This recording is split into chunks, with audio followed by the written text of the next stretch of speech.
Hello, and welcome to Queer Abbey, a weekly chat show that is performed, recorded, and produced by yours truly. I kind of just bit my tongue while I was saying that. Ow. Well, welcome to the 36th episode of Queer Abbey. I'm so excited that you're here. I appreciate you for tuning in each week to this lovely little chat show. It is the middle of the term for me, and I'm tired, mama. I was all conflicted because I wanted to get all cute and do my makeup for this premium podcast, but I couldn't be bothered because I had 3 meetings today and I had to work. One of the meetings was while I was at work, so I don't know if that counts, but I had to ride the bus back to campus and do a meeting for this film production that I'm working on, which was super fun, but it's a lot of work, mama. Riding the bus 4 times in one day? You're joking. I'm basically a goddess of transit. A transit goddess. So that's cool. And then I have one more meeting that's a secret. It's not anything actually that exciting, but I can't talk about it for legal reasons. Dun, dun, dun. Yeah. Let's check my notes here. Film noir project, ceasefire. So there's a temporary ceasefire that they have reached in Gaza for 6 weeks from a few days ago. So that's really big news. I saw that on the television while I was at a coffee shop the other day, and it gave me chills to see people driving back to Palestine in the families of people that are returning to this place that's fucking decimated, but at least they get to go back to their home. That's the bare minimum. So that's another important revelation from this week. I've got lots of stuff that's been very emotional recently. I've been reconnecting with a lot of old friends. Tomorrow, I'm really excited. I'm going to go hang out with one of my old roommates, Mars. Shout out Mars. Woo, maybe you'll see this one day. And yeah. My sister is getting married in a couple of months. I don't want to give too much personal information about that, but Taylor, I know that you listen to this sometimes. I love you very much. She's getting married to her partner, Dan. I've never been to a wedding as an adult, so that's going to be another sort of emotional moment for me that's coming up. I've been thinking about my sister being all growed up and getting married to some man. In all seriousness, they're a cute little couple, though, and I'm really excited to attend this wedding. I have no idea, what to wear. It is going to be in a beachy kind of setting, so yeah, I'm going to have to do some planning and thinking about bringing tissues because I'm going to be bawling my eyes out because my beautiful big sister is getting married. Yep. Seeing old friends, seeing my family, all of these things are going to be very lovely, and I look forward to it very much. Today, my manager went to Costco, and that bitch got so many snacks. It was so fierce. It was just in time for this awful work meeting that I had to go to, too, because, I sat out of frame of this Zoom meeting with our CEO, and I just ate Rice Krispie treats the entire time. It was fantastic. I loved it.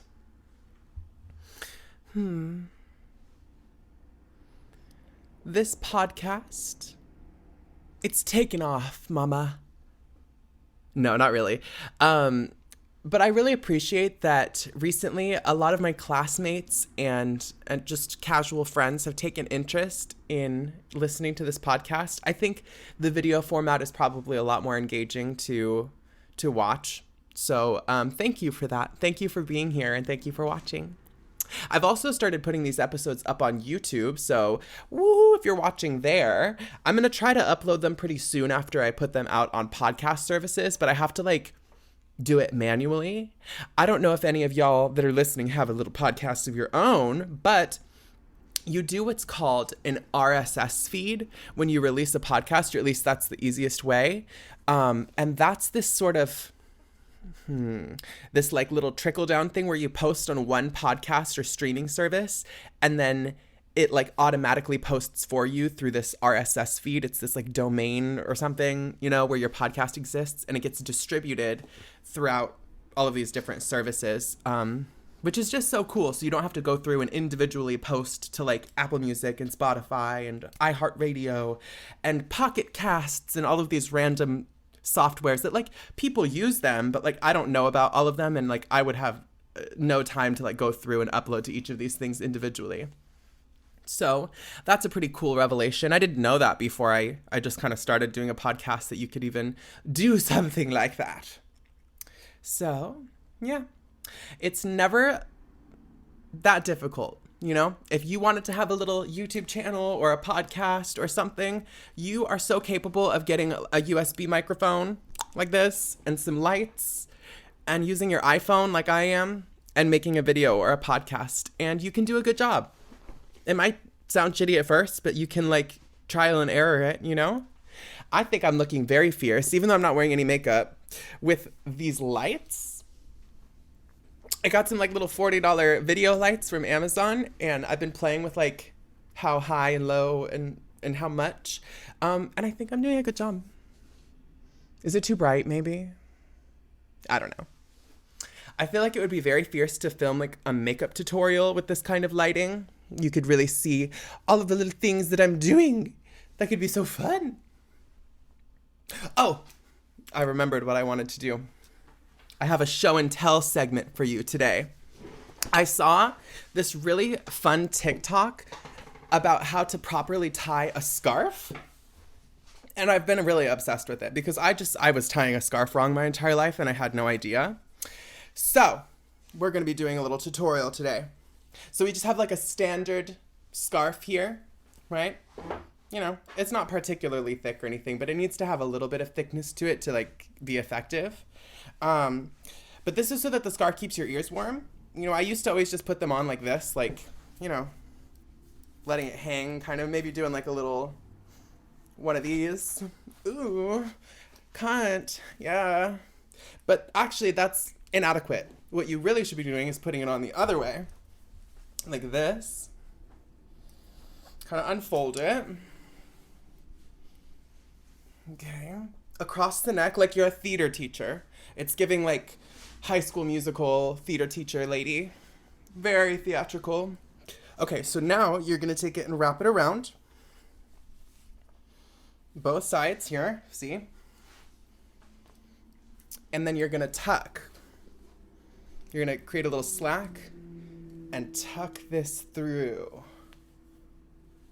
Right? Okay. Now bear with me here. So now we've got this sort of like slip knot situation around your neck. So that's cute. Actually, you can even just leave it like that. Ooh, get a little styling. But the point of this is that it creates this slack back here that you can pull up over your ears, and you can get all babushka with it if you want to. Look. So you have these two layers.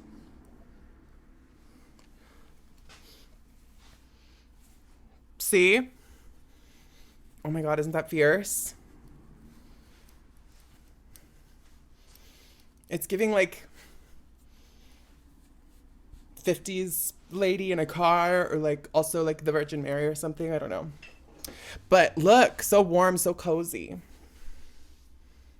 Also, it's kind of fierce. I've been feeling very like some mysterious woman on the subway wearing a headscarf like this. Fashion headache. But now you know how to keep your ears warm. You can go ahead and put your, collared jacket on over this, and it'll keep everything nicely tucked in here. You'll see. Gorgine. So warm, so cozy. Anyway, the more you know. Thank you, lady on TikTok, for teaching me how to properly tie a scarf so that I can teach my followers. Oh, that's not how he's wearing his scarf. I have this little bird guy that my sister gave me. It's like a little stuffed animal thing. And he's not wearing the scarf the right way either. Apparently his dumbass needs a lesson. Look. He's cute, though. Little bird friend. Yeah. Cute. Okay, well, now I'm getting very sidetracked, so let's move on to our next segment. Let's give a little questionable advice. Woohoo!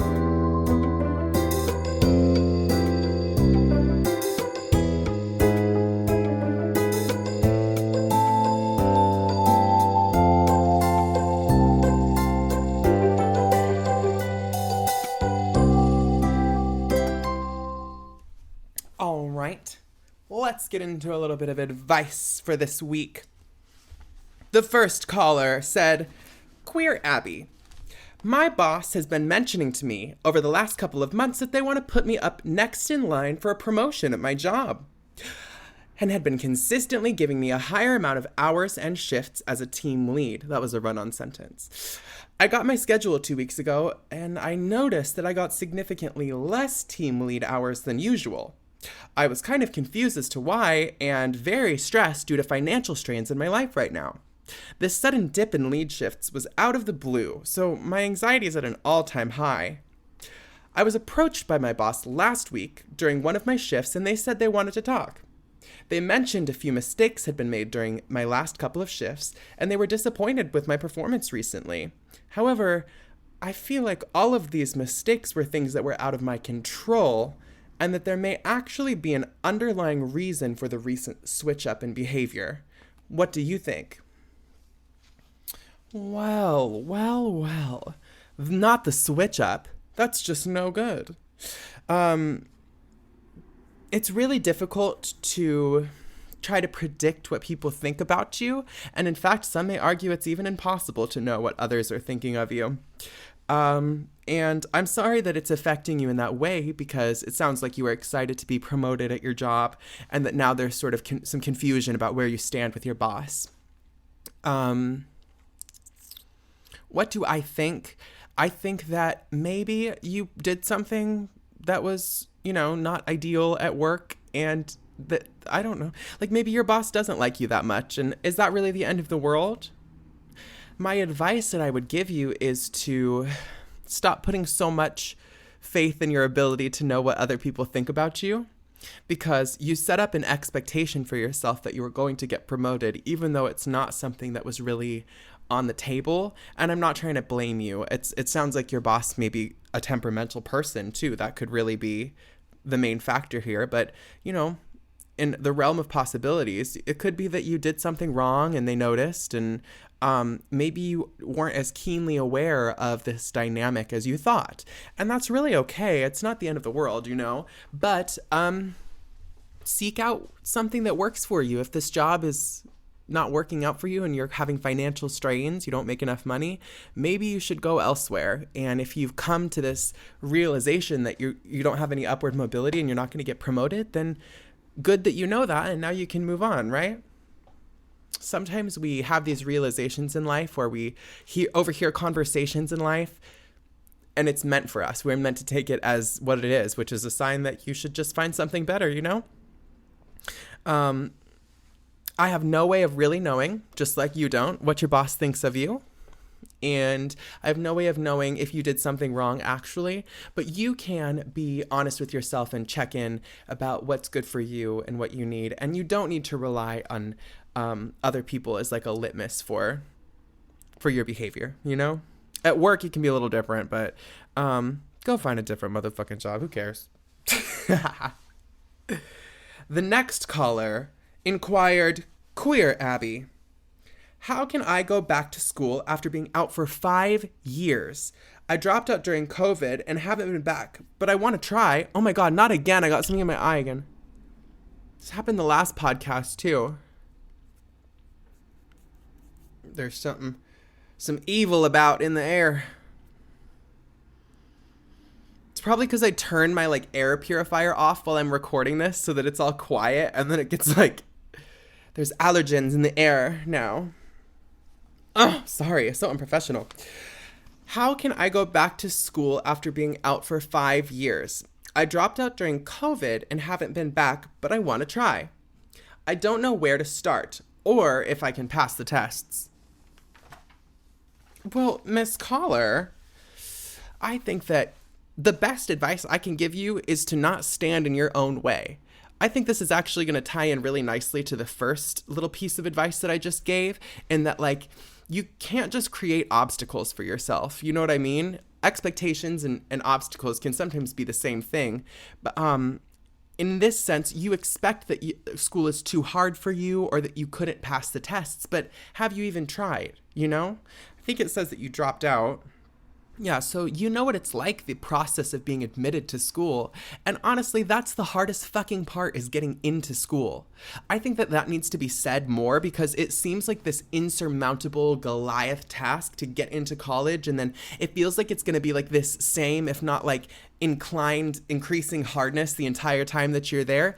But actually, bitch, it's fucking like, it's hard at first, and then you kind of get into the groove of things, you know? Your upper division, you know, later years in college are more like project based, and there's a lot more freedom with your schedule, and yeah, you don't know what to expect, so don't stand in your own way. You probably can do it, you know what I mean? I go to school with a bunch of fucking numbskulls, so if they can do it, so can you. In fact, I use that comparison as a tool all the time, that like, if there are people in the world who just get handed this kind of thing and they can make it through, and they have the wits and intelligence to do their homework and to pass these tests, then so can I, because I've probably been in a harder situation and had to use my wits even more. And I bet the same is true for you. You are smart enough to ask for advice and ask for help on how to get back into school.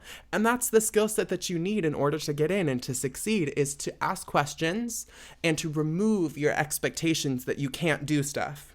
You know? I wish I knew your name so I could say it like this, like, Tina, you can do this, and just shake you by the shoulders a little bit. That's the kind of energy I wish I could instill in all of my girlfriends, to be honest, because like, everybody is capable of doing so much, regardless of their physical ability and their origin. Like, we all have something that we can do. That's so broad. That sounds really fucking annoying of me to say, but like, you catch my drift, you know? Like, you can go to school. You can do it. You'll find a way. Even if it's your own unique way, or it feels embarrassing or inadequate to you, you can do it. Maybe go to community college. That's not a denigrating, like degrading kind of statement either. Like, I honestly think that people who go to community college for the first 2 years, get an associate's degree or certification or whatever, and then move on to an upper division program at a 4-year college, that's smarter, because you save a lot of money for the same education. And then oftentimes the teachers are like less busy, and they're like more available to like really teach you one-on-one. And that's really important in college, because you can spend 4 years just learning fucking nothing. It's totally possible. I mean, hey, some people study business. They just fucking like look at pie charts and make up new language for money that's just really convoluted.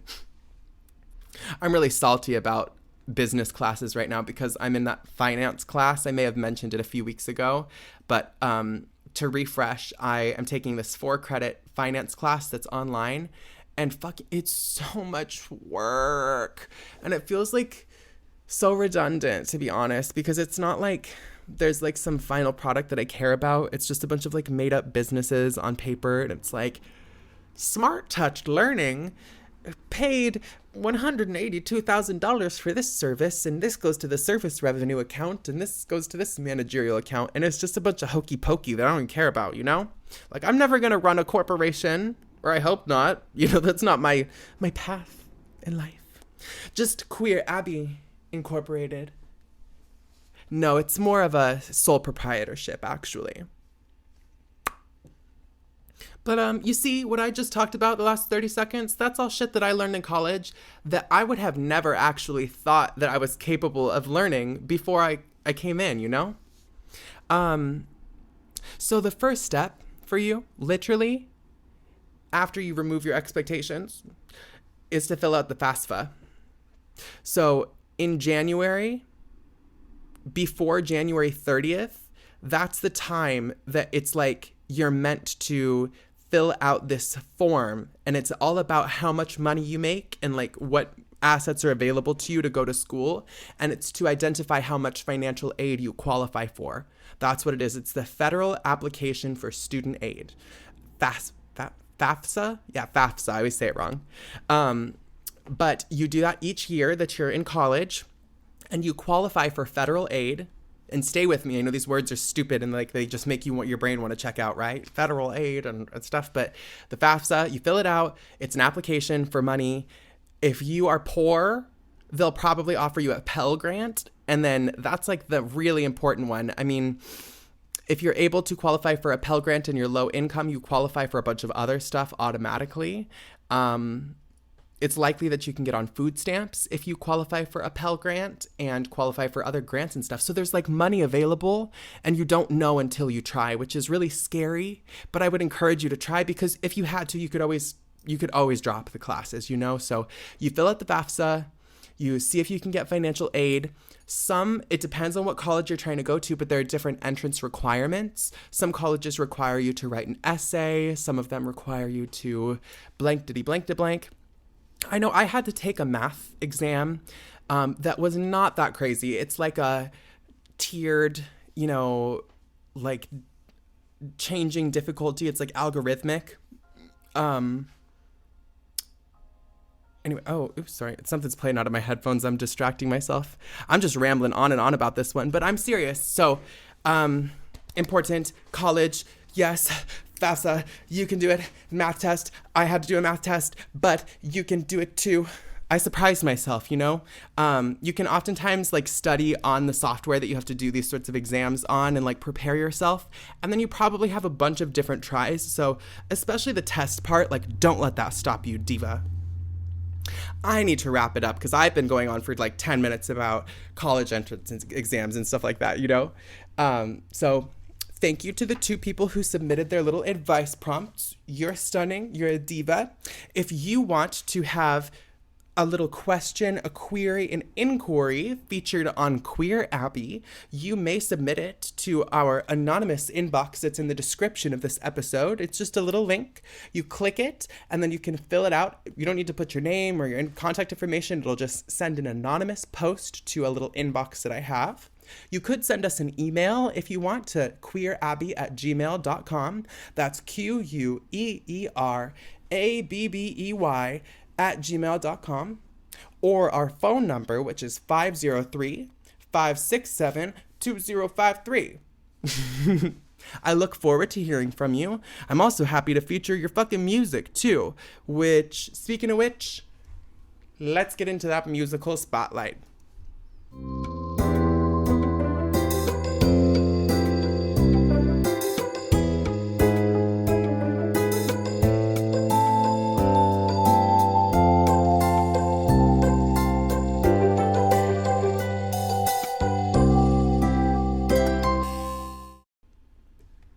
All right, y'all. Welcome back to the last segment for this evening. I have a very exciting musical spotlight to share with you from a local artist called Veana Baby. Veana and I actually met in person through a mutual friend of ours, Katie, who has been featured plenty of times on Queer Abbey. Y'all should know Katie Waterland by this point, right? They're a regular haunt. But Veana is a songstress, she's a poet, and she's a really fantastic person. She's based in Portland, but she is from the Midwest originally, just way over there. But she came to Portland a couple of years ago and started building a rich music career for herself. She has a bunch of discography out on Spotify that you can listen to, including like Honey Dip, or the song that's going to be featured this week, which is called Pillow Talkin'. She released this song last year, not too long ago, and she even created some visuals for it on her Instagram, which you can certainly check out. I chose to feature this song because it's fun as hell. I think that you will clearly see and have the same sort of appreciation that I have for Veana Baby.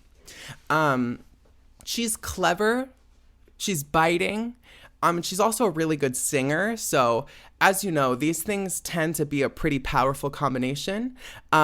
She makes music that is like relatable and it's easy to connect to. It's not like some pretentious, masturbatory stuff, but also she's a good poet and she's can sing. So Veana's kind of viral on TikTok sometimes. That's another place that you can follow and keep up with her.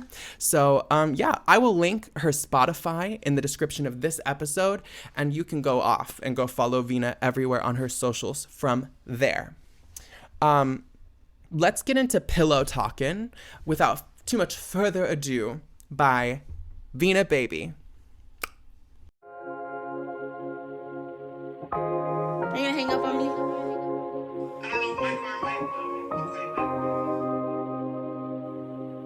Don't hang up on me.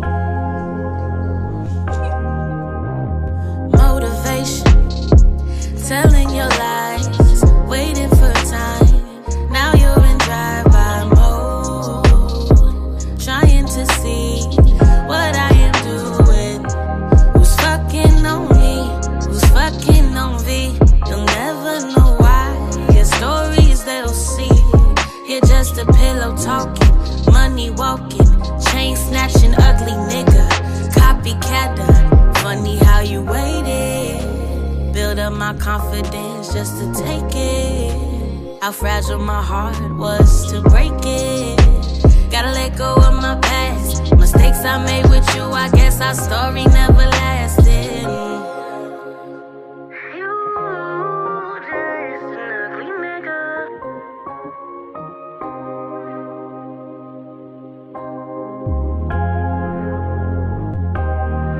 You're just a pillow talking, money walking, chain snatching, ugly nigga, copycatter. Funny how you waited. Build up my confidence just to take it. How fragile my heart was to break it. Gotta let go of my past. Mistakes I made with you, I guess our story never lasted.